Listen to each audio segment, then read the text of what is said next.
આજે આપણે આવ્યા છે અમદાવાદના ગુજરી બજારમાં, એટલે કે રવિવારી માર્કેટમાં. રવિવારી માર્કેટ એ દર રવિવારે ભરાય છે. પહેલાં જ્યારે રિવરફ્રન્ટ નહોતો ત્યારે એ નદીના પટમાં ભરાતું હતું. અત્યારે હવે રિવરફ્રન્ટ બની ગયો છે એટલે રિવરફ્રન્ટની અંદર એના માટે એક અલગ જગ્યા ફાળવવામાં આવી છે. તો આ જગ્યાએ રિવરફ્રન્ટમાં રવિવારી માર્કેટ એટલે કે ગુજરી બજાર ભરાય છે.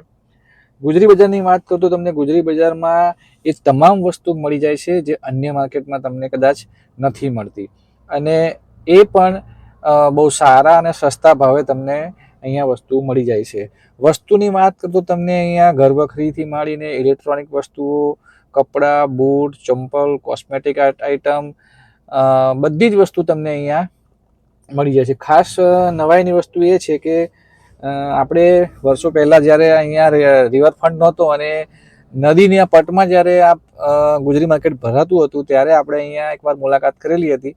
પરંતુ રિવરફ્રન્ટમાં જ્યારે શરૂ થયું એના પછી આપણે આવ્યા નહોતા, એટલે આપણી ઈચ્છા હતી કે આપણે એની મુલાકાત કરીએ અને એક વિડીયો બનાવીએ અને આપણે આ વ્યુઅર્સને બતાવીએ, જેથી કરીને જે લોકોએ માર્કેટની મુલાકાત ના લીધી હોય એ લોકો પણ મુલાકાત લે, અને જે લોકોએ મુલાકાત લીધી હોય એ લોકોને પણ ખબર પડે કે માર્કેટમાં કઈ કઈ વસ્તુ હાલ મળી રહી છે.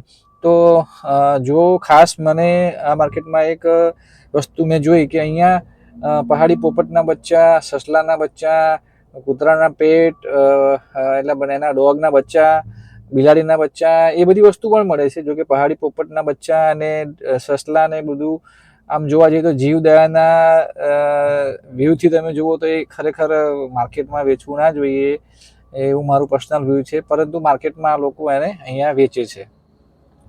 સાથે સાથે ઇલેક્ટ્રોનિક વસ્તુમાં જૂના લેપટોપ, જૂના ડ્રોન કેમેરા બી મેં જોયા. સાથે સાથે જૂના જમાનાના ટેપ રેકોર્ડર, પ્રિન્ટર, જૂના ઇલેક્ટ્રોનિક આઇટમમાં એ બધી વસ્તુ પણ અહીંયા મળે છે. જે આપણે કલર છે, કલર આપણને માર્કેટમાં જે ઊંચા ભાવે કદાચ આપણે લેતા હોઈએ સસ્તા ભાવે કલર પણ અહીંયા મળે છે. પાના પક્કડ જે આપણે રિપેરિંગની વસ્તુ છે એ બી અહીંયા સેકન્ડ હેન્ડ વસ્તુ મળી જાય છે. વાસણની તો વાત જ ના કરો, વાસણના તો ઘણા બધા સ્ટોલ છે, કપડાના બી ઘણા બધા સ્ટોલ છે. જો વધારે સમય આપણે અહીંયા પસાર કરવો હોય તો નાસ્તા માટેના પણ સ્ટોલ છે અહીંયા.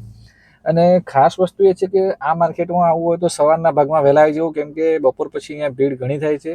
આવવા માટે આપણે લાલ દરવાજાથી ચાલતા પણ આવી શકીએ છીએ, એસટીથી આપણે રિક્ષામાં કે બસમાં આવી શકીએ છીએ. અને રિવરફ્રન્ટ પર તો તમે આવતા રિવરફ્રન્ટ પર આવી શકે છે, પરંતુ થોડો પાર્કિંગનો પ્રશ્ન છે કે પાર્કિંગ ભીડના કારણે તમારે વ્યવસ્થા જાતે કંઈક કરવી પડે, કેમ કે ગમે ત્યાં મૂકીને અહીંયા સાધન મૂકીને આવી શકાય એમ છે નહીં. એટલે પાર્કિંગ રિવરફ્રન્ટમાં વ્યવસ્થિત જગ્યાએ કરીને તમે આવો તો અહીંયા તમે શાંતિથી ફરી શકો અને માર્કેટમાં તમે ખરીદી પણ કરી શકો.